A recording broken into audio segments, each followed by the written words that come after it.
Militarily Speaking, episode 26, Dog Tag Bakery. This episode, we talk with Meghan Ogilvie, CEO of Dog Tag Inc.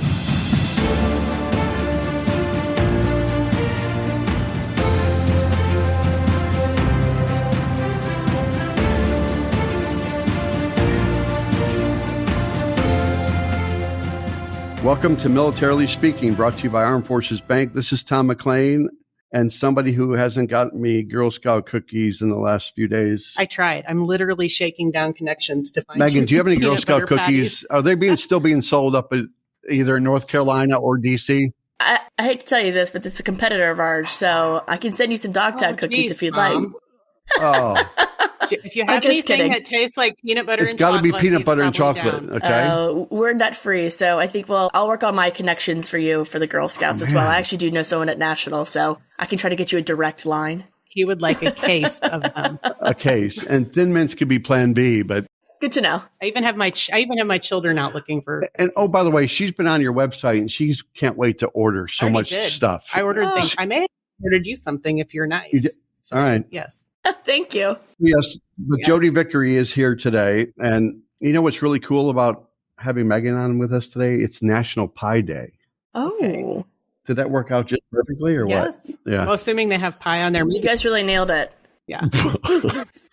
And I also know something about you. We have something in common, Meghan. Ready? A horse walks into a bar, right? What's the answer to that? I don't know. Apparently, you start working for a one-armed Jesuit priest if you answer it. So, no, it's why the long face, right?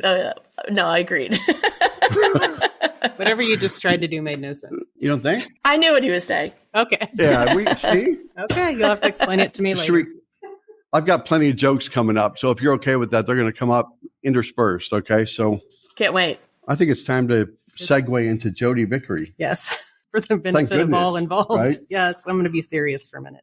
Welcome to our show. We digress a lot. We're excited to have you listening and learning about Dog Tag Bakery with our guest, Meghan Ogilvie. I do want to take a minute, just as Tom said, and introduce you, Meghan. Meghan is the Chief Executive Officer of Dog Tag Inc. It's a 501c3 that empowers service-disabled veterans, military spouses, and caregivers through an innovative 5-month fellowship program.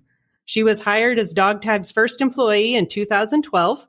Meghan partnered with Dog Tag's co-founders to bring their shared vision to life to create a place that equips transitioning veterans and military families with knowledge, skills, and confidence to pursue their career goals post-service. She assumed the role of CEO in 2015 and oversees all aspects of Dog Tag Inc.'s unique, multifaceted social enterprise. And this is kind of a long list, but it includes managing the fellowship program, growing Dog Tag Bakery, and guiding the development and implementation of their long-term strategic vision. As of January 2022, Dog Tag has continued to build out their growth playbook by running fellowships in 2 cities, Washington, D.C. and Chicago. Prior to joining Dog Tag, Meghan spent several years working in finance in New York, first in equities with Lehman Brothers and Barclays, and later within executive management at the Macquarie Group. Well done. Yes, I got it. Nailed it. Wait, there's more about her, isn't there? Yes, there's even more. No. All right, we're good. Yes. Come on, let's keep going. This is maybe my favorite part. You're from a military family. Yes. Your father and sister graduated from the Naval Academy and serving in the United States Marine Corps.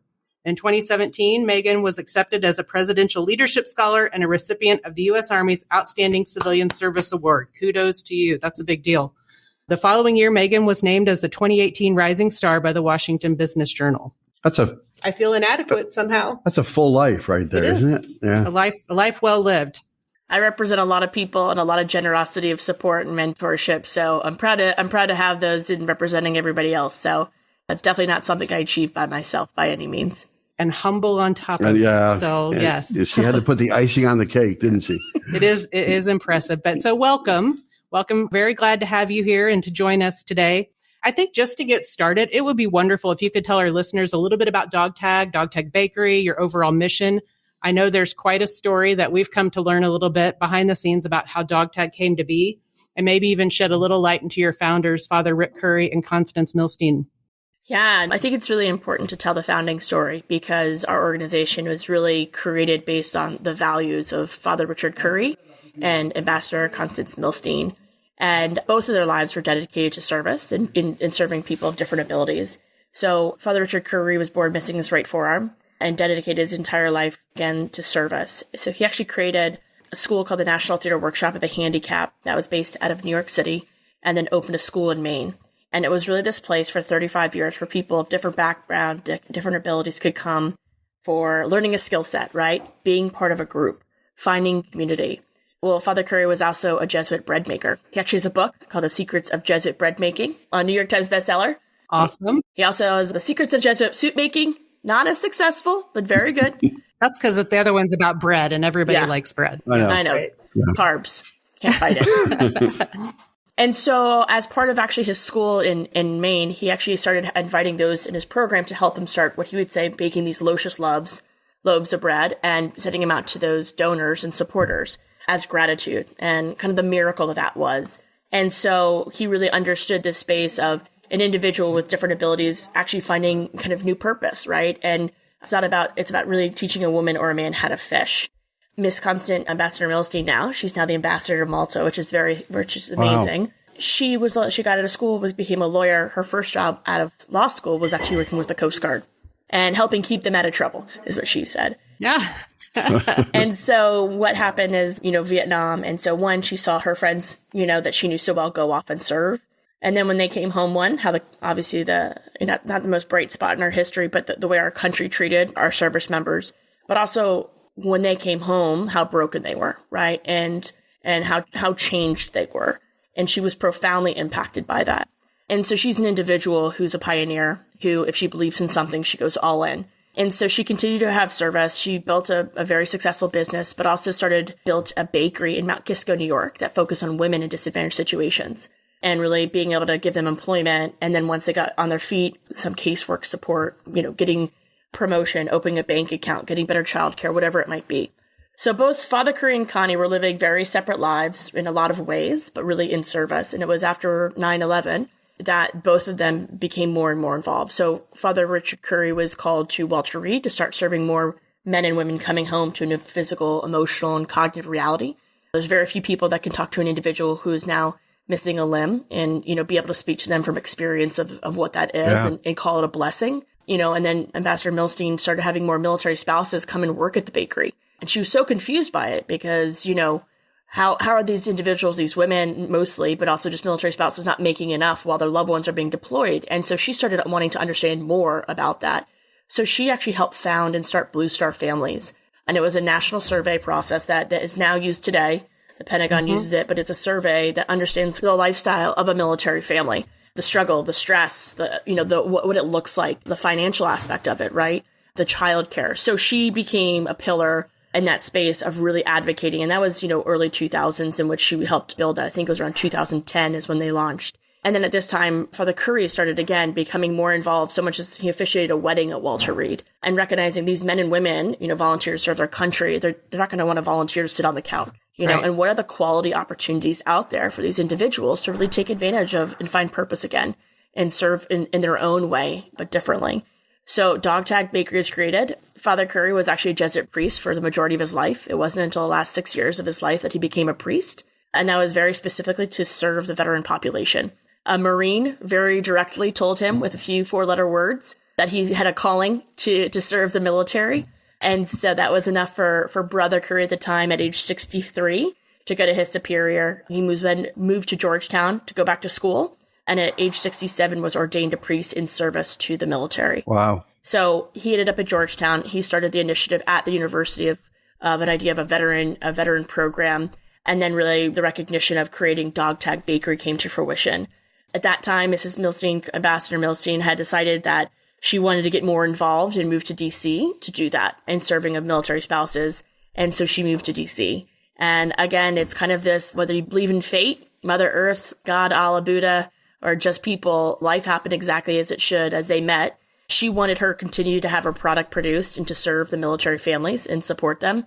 Father Curry wanted to create a bakery that could serve as a living business school to veterans and military families. And so with his breads and her brownies, it became this beautiful match that we're able to open up 3206 Gray Street in the heart of Georgetown, Dog Tag Bakery. And so that's really the joining of two individuals' life of service and the core values that they held so tightly that allowed us to be who we are today And we really operate from that still. Our whole mission is to empower veterans that have service-connected disabilities, military spouses, and military caregivers to rediscover purpose and rebuild community. And so that's what we've done. Our bakery is beautiful. We're a nut-free bakery, so we encourage you to try everything. It's made with butter and sugar and love. Equal parts, probably all of that. All of my favorite things. Well, maybe more so the butter and the sugar part. Moment on the lips, ears on the hips, but it's totally worth it. I'm stealing that. How does she do that like that, right? I'm writing it down. I know. Yeah. And so 2014 is actually when we launched our first pilot. So it's a 5-month fellowship program where we partnered with Georgetown University to provide a certificate in business administration. We utilized the opening of our bakery in which our fellows participated in really understanding kind of the process, the small business side of it, all the different aspects that we had to do, whether it was finding, putting in Wi-Fi in the building, finding the right trash component, ordering of product, and, starting to organize the hiring. Our first pilot class was really part of that.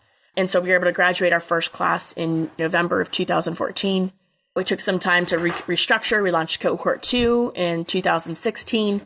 And then by 2017, we had started running 2 programs at a time. And so here we are today. We're in cohort 17 in DC and cohort 3 in Chicago. So it's been an epic journey in so many ways. And our fellowship continues to serve and provide impact every day. What was your connection to Chicago? So it's a great question. So we went across the country and looking at different cities. When we look at our program, and there's 5 components of our program, there's academic, there's experiential learning, there's networking, business planning, and the last but most important is wellness.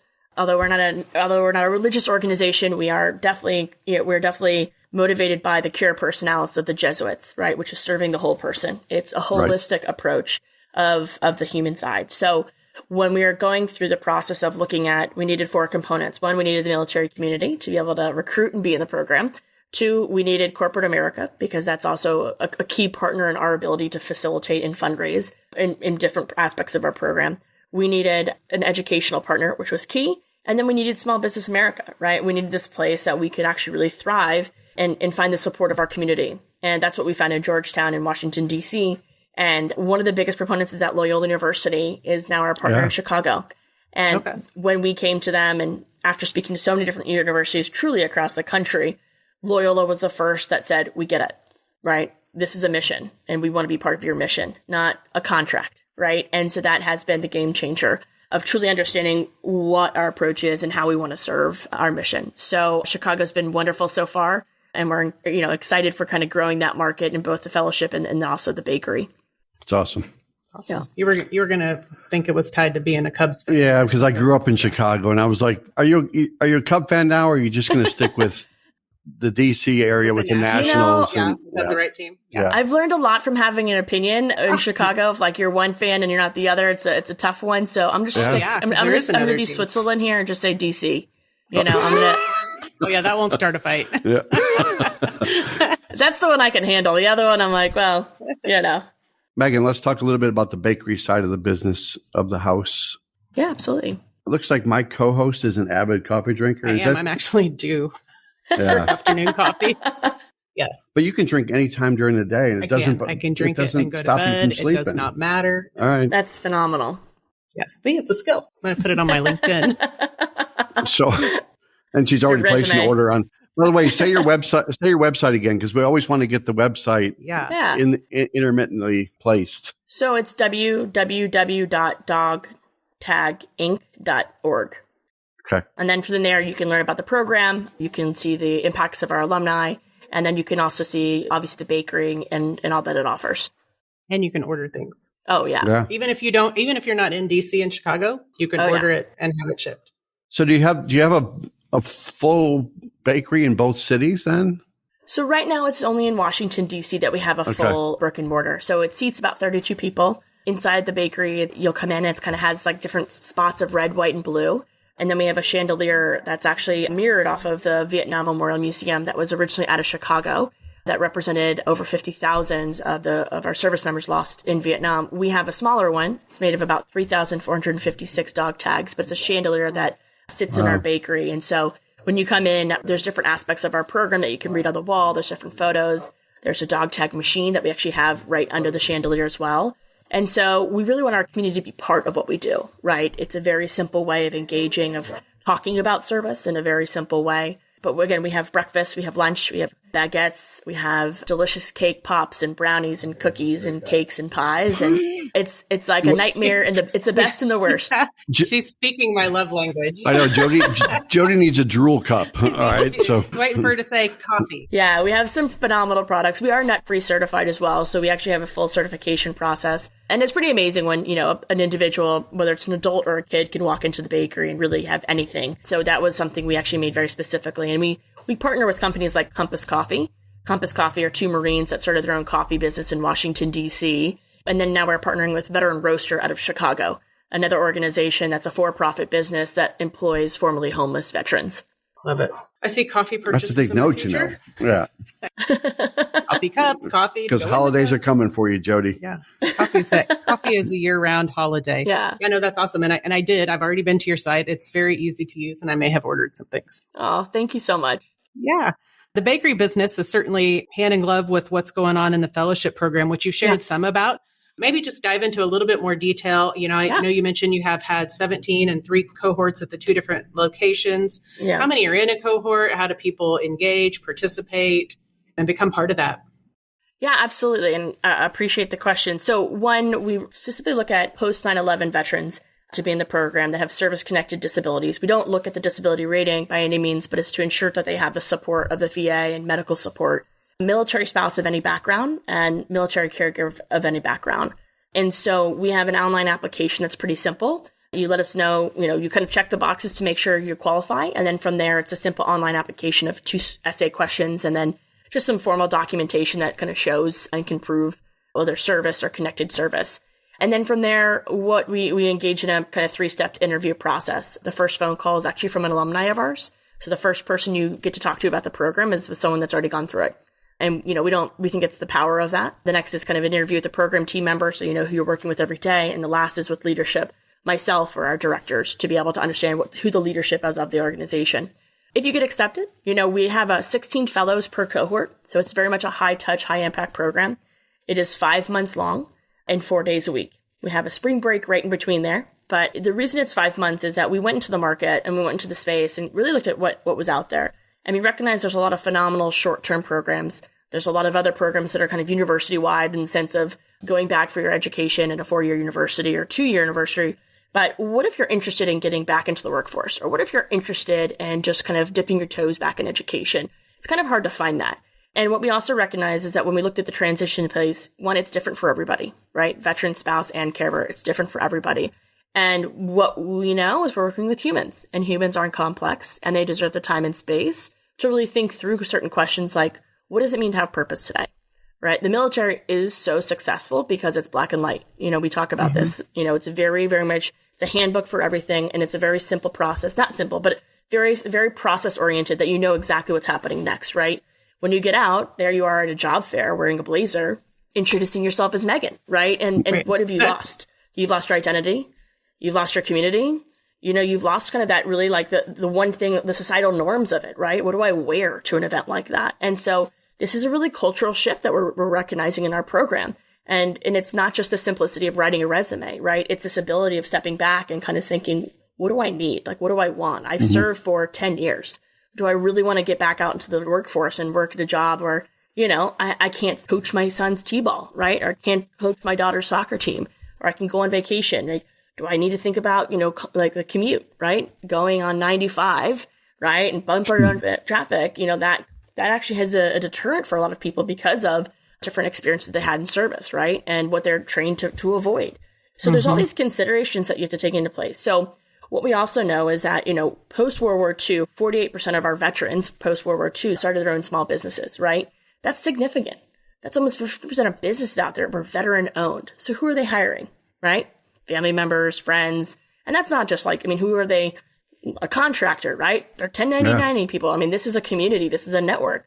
Now, today, less than 6% of our veterans are starting small businesses, right? So think about that. When you get out, not only do you not know anybody in the workforce necessarily or have as many people in the workforce, you also again, the opportunities of being able to have that outreach, you don't even know where to start. So for our 5 months, we really take into all this whole account, right? First, wellness. Health is wealth. You can have the best business idea, you can have the best job opportunity, but if you haven't taken care of yourself, mind, body, and soul, it all becomes a moot point because you keep doing the same things over and over and expecting a different result. So part of our process is that through the 5 months, you do yoga, journaling, reflection, mindfulness. We even have a stage in our bakery because through Father Curry, we created a program called Finding Your Voice. And it's every other week for about 3 hours, you go through a theater course and you learn the techniques of theater, which is also really empowering from a comms perspective. But it's also this time and space to realize, what is my story, right? Let's say you're a military spouse and you go to a dinner party. Oh my gosh, you're a military spouse. What's that like? Versus sitting in a job interview. Oh, it's interesting. You're a military spouse. What is that like? Right? 2 different tone of tenors, right? 2 different implications. What do you want to tell? And the power of knowing that narrative is what we really focus on. Learning how to tell it. And also we realize sometimes we've been telling ourselves the same story. And maybe it is part of it, but it's not the whole story, right? But you just haven't had the space nor the facilitation to really think through it. So wellness is a key aspect of every week of our program. The second, like we talked about, was academic. So we partner with Georgetown University, and then we also partner with Loyola University to provide a certificate of business acumen or administration based on the university. Now, that's theory, right? So this ability of an individual who, maybe graduated just high school, maybe took some college, maybe has had college, but hasn't been back in school in a while. This is a really strong tool, right? You can go through accounting, marketing. The whole point is that you go through all these different courses to dip your toe back in education, but also get the theory of business without, having to use your GI Bill. And so the power of also, for me, the power of passing some of these courses, like a communications class, right? Or an accounting class, right? This is also the confidence that you build and recognizing you have to earn and you have to pass every course. And then you graduate with a certificate, right? And that confidence of knowing that you did that, now you're a Hoya, right? Or now, obviously graduating from Loyola, what that can also do to your resume, what that can also do to your potential for future employment. So that's the academic side. Now, what we also know as adults, we're experiential, right? I'm like, throw me to the wolves. I'll come back leader of the pack. Give me a book and I'll probably fall asleep. Like, I'm just, I'm tangible. I need to get in there. Yeah. And so how we thought about this, right? Especially the demographic we're serving, it's very much that, right? So what we've done is that we use a bakery as this living business school. So our fellows are broken out into groups called rotations. And over the course of the fellowship, they actually go and build a business case for us of a product. So they work with our head chef and they say, listen, we want to make a chocolate chip cookie that has raisins in it and sparkles, whatever. And our chef will say, okay, well, let's look at the cost of that, right? We don't have raisins, so we're going to have to buy that in bulk. We don't have enough sparkles or sprinkles, so we're going to have to buy more, right? So how does this affect the design? What does it taste like? So they literally start working with the chef to kind of understand not just the what it looks like, but the taste of it, the cost of it, the labor behind it, right? Then they work with our catering team. Okay, you've built this like chocolate cookie cake. Now, the size of it, the weight of it, how are we going to package this? What does it look like? What's the stickering look like? What does it look like from a size and shipping? So what kind of like size box does it need, right? So now you're thinking about it from like this other side of like, okay, this is now a product. I have to figure out how to make one look really strong, but also how am I going to package this? It's, and then the cost of it. Then work with our marketing team. How do you market this, right? Yeah. What are the photos you have to take? Is there a video you take? Is it social? Is it, Instagram? Is it, and then they work, the last round was with our finance team, right? So, okay, now you know the cost of making the product, the labor behind it, the shipping, the handling, the packaging, and the marketing, and how much does it cost, right? $17.50. Well, now we need a profit on top of it, right? So now, and then at the end, they pitch it to DogTag. So each group pitches their product to us as an organization. So what it's looked like is we just happened to have a group of military spouses that were on the same group, and Mother's Day was coming up. So they built their business case was a Mother's Day offering. And what it ended up doing, and we actually implemented it, was they built 2 boxes, right? They had a big box and a small box, and they called it the Mini and Me. And they said, listen, as a mom, anytime I get something, my kids immediately take half of it, right? So the mini box had mini cookies, mini brownies, mini cupcakes. So as soon as you got that box in the mail, you just gave it to your kids and they left you alone, right? And then the second box came. Yeah. You hide in your closet. Right. The second box that was part of it, had lavender cookies, had beautiful tea, had a beautiful candle in there. So very much like the elegance of being able to support and celebrate Mother's Day. So they went through the whole process of building that box, pitching it, the cost of it, what we could do with it. And we ended up implementing it at the bakery as an online offering. So, very cool. A product, this all becomes a widget to understand the theory. So yes, there's marketing class. what does it actually look like in today's world of a business, right? Yes, there's accounting. But what does it actually look like when you're building a product and what you have to take into consideration? So that's the experiential. The networking is that we actually bring in all of our different partners. So we have anything from Deloitte that will come in and do business chemistry with our fellows to, small 2 women business owners across the street that started a farm to taco business out of a farmer's market. And the whole goal of our network building and what we call learning labs is for our fellows to kind of build that network that they don't have available to them. So instead of telling them to go out and find it, we bring it internally, right? So we have a series of different learning labs, anything from personal and professional development. We have co-chairs that come in. We have strength finders to kind of understand, I perceive my leadership style this way in the military, but now as I get out, I'm realizing I'm not really that, right? Or I want to think through this. So the learning labs really we just had a huge day called Mock Interview Day, where we had about 44 different partners of ours, from, again, Deloitte to Fiserv to Amazon to Google, all come in and do mock interview day. So our fellows practice pitching, right? They practice the process of actually interviewing with kind of the ability to have some space to kind of know to mess up a little bit, right? This is sometimes, for a lot of them, it's their first time interviewing. And so how do we actually prepare them, not just by writing a resume, but also the performance of it? And so our whole goal is to really bring our community in for our fellows to take advantage of. So post-graduation, they can reach out to that individual and say, hey, listen, I really appreciated your help and sharing your story about, starting your business. Could we have coffee? Or could we jump on a Zoom and just connect? Right. And so that enables a low-hanging fruit. They already met them. Mm-hmm. They know who they are. They've already had interaction. And now that's half of it is just the barrier, right? It's like going out to a networking event. I get anxious about it. Have the mock interviews turned into jobs? Yeah. For graduates? And I think this is the power of kind of when you think about networking, right? The power of networking is, so one of our alumni, her name is Meghan Murray. She came into our program as a military spouse. She was a dance instructor because that was one of the really only jobs that she could continue to have as they moved consistently. But she came into our program as her husband was retiring.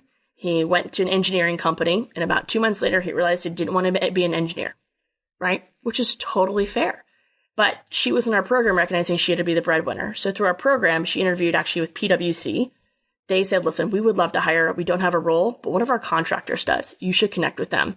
By the time she graduated, that day she got an offer, right?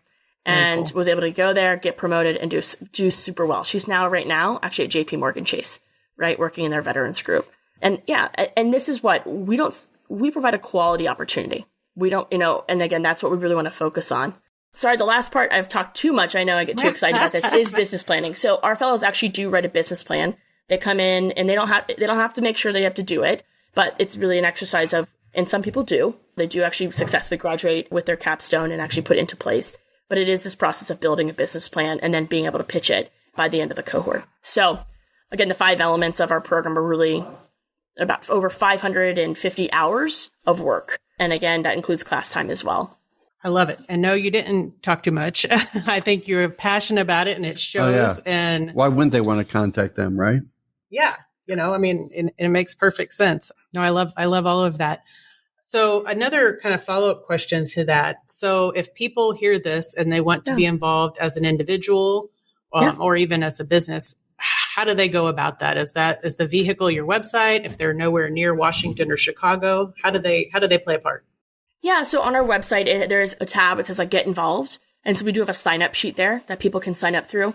That's anything from, being part of the fellowship and offering your services, right? If you run marketing for an organization or a corporation and you want to provide that to, provide up your services, we would love the opportunity to do that. So, but there's also opportunities to volunteer at the bakery. We're always looking for support. Come in and scoop some cookies or package some brownies. Do you need a taste tester? Yeah. There's a bit of a wait list for that, but I can, people now, so I can maybe skip the line for you. Excellent. I had to ask. I know. Sometimes use your inside voice, Jodi. But as your program's grown, Meghan, you built up an impressive list of alumni.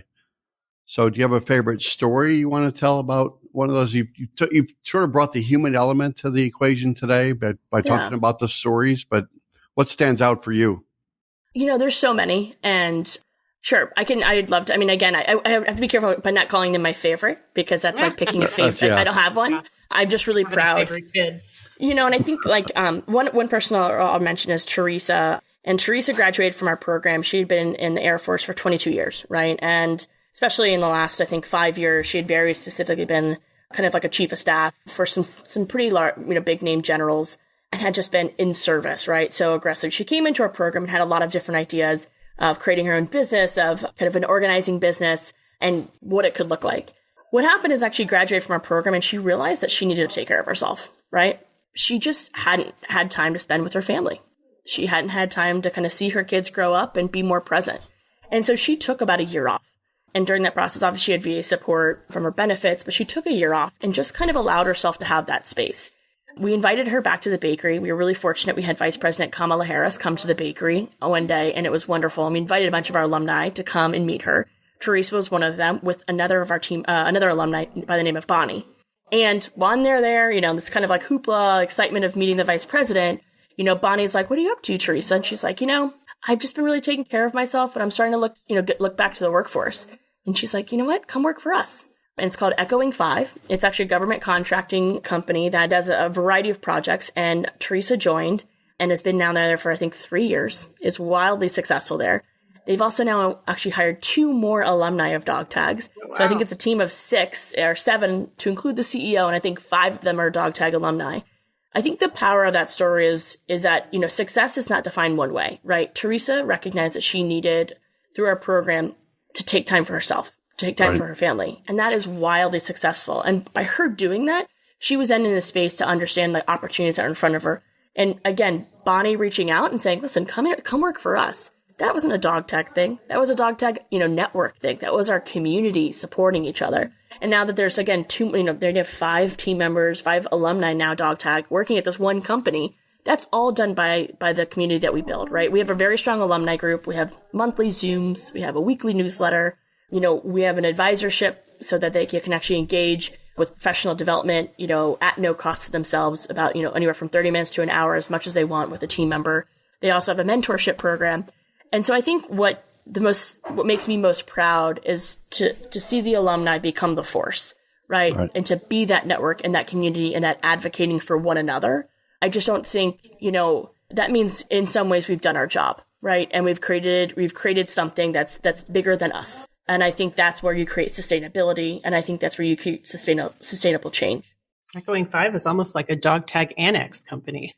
It is. Yeah. It is for sure. Oh, their employees are there. Yeah. Oh, is it time for jokes? Oh, gosh. Yeah. Wait, I had it. Why not? There's just a couple bakery jokes. They're just one-liners. Oh, because it's so hard to avoid. You got to add them in. You said the icing on top, so you've already started earlier. I kind of said that, but I'll do another icing one. What did the cupcake say to the icing? You don't have to answer it, because if you answer it, then you cheated. All right, I'd be muffin without you. Right? That's pretty good. What do you call it when someone illegally bakes bread? What? Baking bad. And then one more. That was actually terrible. It's so good. Should I do one more? No. Of course. Wait, what happens to a baker if they steal another's cream pie recipe? Cream pie recipe. They get taken into custody. All right, so let's go. Are we going to play the military minute right now? We have to end on a positive note after that. By the way, thing is, he probably spent the whole morning, instead of doing his job looking for jokes. Well, so all of our listeners are going to think I don't work. Yeah, maybe in good company. I got to get John Broda's name in here one more time. Yeah. John Broda from Armed Forces Financial Network. Absolutely. John Broda. But he sent me a note the other day and said, Meghan Ogilvie is an awesome American. Oh, wow. And you just told your story, and I think our listeners will agree with John Broda. Just so generous. I feel, again, I think I didn't think finding Dog Tag, being part of Dog Tag would help me find my purpose in my community. And so again, I feel exceptionally honored each day and great responsibility for it. But I can't help but say individuals like John Broda really are what have made Dog Tag what we are. The partnerships, the engagements, the willingness to give people's time, energy, and effort to our mission. It's humbling every day. So I appreciate it so much. We have all lived through the financial crisis of 2008, 2009. You were there, Meghan. We were there. We survived. You survived. You found your calling, and I'm glad you're doing what you're doing for us and for our country. So let's play a quick game, okay? Yes. So hang on with us for just another minute. We're going to play game called the Military Minute. And we like this game. We're fond of it. So last episode, our question was about Sandbox. That was Sam Meek, CEO of Sandbox, was our guest last time. Yeah. And the question was, how many letters to recruits in training and deployed service members has Sandbox sent? And so if you answered on our social media post, what number, Tom? 8.5 million. Good job reading. Yes, 8.5 million letters. That's a lot of postage. That's how many letters Sandbox has sent. And so if you answered that correctly on either of our social media posts announcing the podcast, watch again on our social media thread to see if you were announced as the winner, and you will receive $50 for yourself and $50 for a charity of your choice. And maybe that charity might be Dog Tag Bakery. Maybe. And so this week's Military Minute, oh, wow, we went pop culture this time. I know. I'm not sure about this question, but don't answer it. Don't answer it, Meghan, okay? Because you might, if you know it, then I'm worried about you, but so give it your best shot. Accepted. All right. Tom's a bit of a pop culture guy. So Love pop it. culture, relevant to the bakery industry. So good job being relevant. I know. What was the name of the first bakery opened in the United States? And I think you've written down some extra tidbit type information. Yeah, we don't have to go into that too. But by the way, do you know the answer, Meghan, or not? I do not. I do not know the answer. Well, good. Don't spoil it. So I'm just, random factoids from Tom here. Some say Egyptians pioneered banking and the art of banking. Was that supposed to be baking? Oh, it's supposed to be baking. Oh my gosh! I'm so into banking, and now I'm into baking. That's why I had to read it, because I'm like, this whole thing has been about a bakery. It is the art of banking. About banks. That makes no sense. But that was back in 168 BC. You remember those days? I know. I was 5. Oh boy. Yeah. Yeah. So, Military Minute topic for this week. What was the name of the first bakery opened in the United States? Watch for this podcast to drop, answer correctly, and then the same prize may be coming your way. $50 for you and $50 to a charity of your choice. Love it. Bring us home, Tom. Meghan, thank you. If you enjoyed today's episode, go out to afbank.com, subscribe to the show, and make sure to rate us or leave us a comment on your favorite podcast platform, such as Apple Podcasts, Spotify, and YouTube. So you're going to be a global phenom. Yes. You already are, but Tom's 6 fans will follow you too. Thank you so much. This is so generous of you all. I mean that. And thank you guys so much for providing this platform. I mean, this is also so generous and so considerate. So thank you so much for the time. Well, our paths will cross again with AMBA or whatever other military like-minded organization. We will be back in touch. Take care. Thank you.